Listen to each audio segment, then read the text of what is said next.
The Sony WH-1000XM3s are one of the most popular active noise-canceling headphones on the market and have been for quite some time. But why did it take so long for this technology to make its way to earphones? Well, Sony reached out to us to sponsor this showcase of their WF-1000XM3 wireless noise-canceling in-ears and tell us all about the challenges of getting great-sounding IEMs with noise canceling into a form factor that is easier than ever to take on to an airplane. Now, obviously, the biggest challenge for Sony to bring their flagship Sense Engine noise canceling technology to IEMs is size, but not necessarily for the reason you might think. The WH-1000XM3s are only 14 grams each, but they both need to contain a sufficiently large battery. They're advertised at 6 continuous hours of music with ANC, or 8 hours with it off, while also accommodating an HD noise canceling processor in each ear to handle the data stream from 2 ambient noise microphones in each ear. The biggest task to bring these puppies into existence then was to take their existing QN1 processor from their over-ear models and create a new version that's not just smaller, but critically much more energy efficient so it doesn't strain the earphone's small battery. Hence the name of the new chip, the QN1E for energy efficient.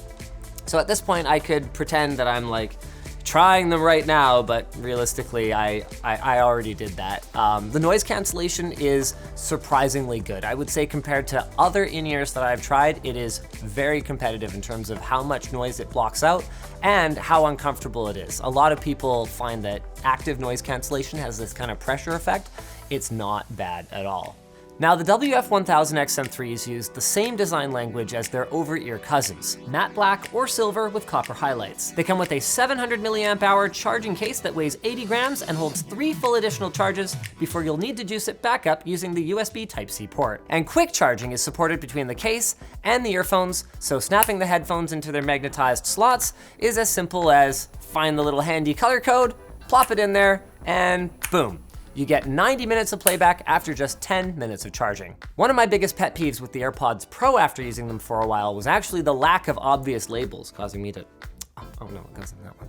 Now there are 0 buttons on the earphones, just like there are 0 buttons on this hoodie, lttstore.com. Instead, each earphone is equipped with a tiny touchpad whose controls you can customize to your liking. Options range from assigning nothing at all to playback controls, volume control, hailing Amazon Alexa or the Google Assistant, and cycling through your noise canceling options, where you've got your fully on, fully off, and ambient sound control. That one uses the earphone's microphones to pick up the sound around you so you can avoid getting, hit by a bus, for example, when you're out in the real world. I've been there. It's nice. You can adjust how aggressive this feature is in Sony's Connect companion app, and this is actually context specific thanks to what Sony calls adaptive sound control. Basically, the headphones use the accelerometers inside your smartphone to tell if you're sitting at your desk, walking down the street, going for a run, or ripping around in a vehicle, and then adjust the ambient sound level accordingly. They even let you specify how long it takes for the system to automatically switch modes. That way, it won't keep switching between transport mode and desk mode every time your car stops at a red light, for example. And there's even more stuff that they crammed into these. There's proximity sensors so that playback pauses when you take one earphone out, yet another setting that you can toggle in with the app. And if you prefer to just leave them in your ears, quick attention mode lets you temporarily turn down the volume and deactivate noise canceling simply by placing your hand over the left earbud so that you can listen to the in-flight safety demonstration or to whatever your boss has to say or nah, I'm just kidding. No one cares about either of those things. Another piece of built-in software is DSEE-HX, Sony's proprietary audio upscaler. Yes, audio can be upscaled too, which takes low to medium resolution audio sources that typically lose a bunch of detail in the high frequencies and interpolates the missing sound to create a fuller, near high-res experience under some conditions. Now, I didn't actually have a ton of low-quality tracks to listen to, unfortunately, but on everything that was on Google Play Music, as well as any downloaded music that I had on my phone, these things actually sound really, really good for fully wireless in-ears, and I was really happy with them. In the box, you get a 20cm USB Type-A to Type-C charging cable, as well as 7 pairs of silicone ear sleeves in 4 sizes and 2 styles.